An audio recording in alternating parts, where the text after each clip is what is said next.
ये है talks news network और आप देख रहे हैं पॉलिटॉक्स, राजनीति का कच्चा चिट्ठा। कांग्रेस के वरिष्ठ विधायक पूर्व मंत्री भी रहे हेमाराम जी ने इस्तीफा दे दिया। कल विधानसभा अध्यक्ष को इस्तीफा सौंपा। किस तरह देखते हैं उनके इस्तीफे को?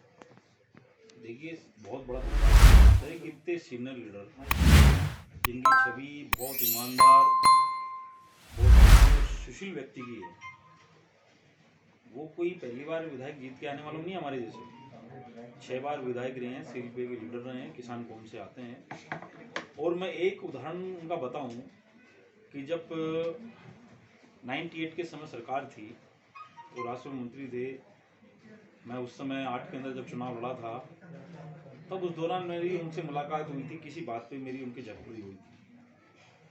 लेकिन उसके बाद में जब मैं जोधपुर बाड़मेर का प्रभारी बना, एआईसीसी के ऑब्जर्वर के साथ में गया, उनको घर से बुलाया गया, उनको ऑफर दिया गया चुनाव लड़ने के लिए कि आपको सांसद का चुनाव लड़ना है, ये आलाकमान का आदेश भी है, हम लोग भी चाहते हैं, लोकल कार्यकर्ता भी चाह रहे हैं। जब परमेश्वर के साथ में कमरे में हम लोग बैठे हुए थे, मुझे पहली बार देख के आश्चर्य हुआ कि इतने सीनियर नेता, इतने वरिष्ठ नेता जो 3-4 बार मंत्री रहे हों, एक नेता ने जो ऑब्जर्वर से बात कही वो मैं आपके साथ में शेयर करना चाहता हूं।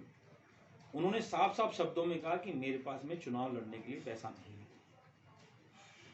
इस वजह से मैं चुनाव नहीं लड़ पाऊंगा। आज की परिस्थिति के अंदर मैं सांसद का चुनाव नहीं लड़ पाऊंगा, इस वजह से चुनाव नहीं लड़ पाऊंगा। मुझे उस बात पे गिल्ट हुआ कि जो मैंने पहले उनके साथ में किया था, थोड़ी जब मेरी उनसे नाम नफरी हुई थी तो मुझे आंखों में आंसू आ गए। उसी समय जोधपुर सर्किट हाउस में मैंने उनके पैर पकड़ के उनसे माफी मांगी कि सर, आप उन जैसे नेता नहीं हो, सब जैसे नेता नहीं हो, आप विरले नेता हो। और मैंने आपके साथ में उस समय अगर कोई चीज कही थी, मैं उसके लिए आज आपसे माफी मांगता हूं। तो वही वाक्य दोहराता हूं कि राजस्थान में विरले नेता हैं जो हेमाराम चौधरी जैसे हैं, जो वास्तव में समाज के लिए, क्षेत्र के लिए काम करना चाहते थे, इतने सीनियर नेता हैं। उनका इस्तीफा देना आज की राजनीतिक परिस्थितियों के अंदर सबसे बड़ा घटनाक्रम है।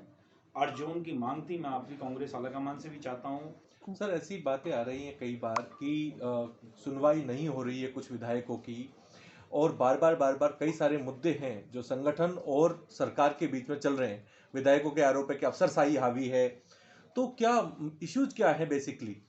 देखिए, इसमें तो कोई दो राय नहीं, अफसरशाही तो हावी है ही।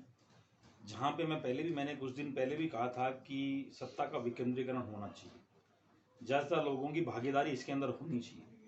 जब भागीदारी कम हो जाती है तो अफसरशाही हावी होगी। कई मंत्रालय भी बिना मंत्रियों के चल रहे हैं, वहाँ मंत्री नहीं होंगे, अफसरशाही हावी होगी और हो भी रही है।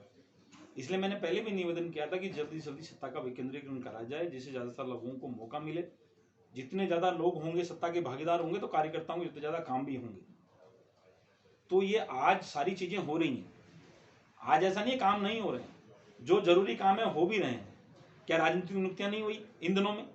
क्या कोविड काल के दौरान एक भी राजनीतिक नियुक्तियां नहीं हुई? क्या राजनीतिक नियुक्तियां हुई हैं? धीरे धीरे 1-1, 2-2, 3-3 नियुक्तियां हुई हैं। तो क्या ऐसा नहीं है कि सारी की सारी कोविड की वजह से रोक दी गई हैं? मैं आपके माध्यम से सिर्फ इतना कहना चाहता हूं कि हेमाराम चौधरी जी हमारे आदर्श थे, गरीबों के मसीहा थे, और मैं स्पष्टता के साथ कहना चाहता हूं कि उनका जैसा राजस्थान के अंदर ईमानदार नेता मैंने आज तक नहीं देखा। मैंने ये बात दोहराई थी, एक बार पहले भी कहा था कि रमेश मीणा जी के लिए भी कहा था मैंने कि वो ईमानदार नेता हैं। मैं ये नहीं कहता हूं कि मैं ईमानदार हूं, लेकिन वो ईमानदार हैं। हेमाराम जी ईमानदार हैं, बिल्कुल कर्तव्यनिष्ठ हैं, ग्रास रूट से जुड़े हुए हैं, बहुत सीनियर नेता हैं।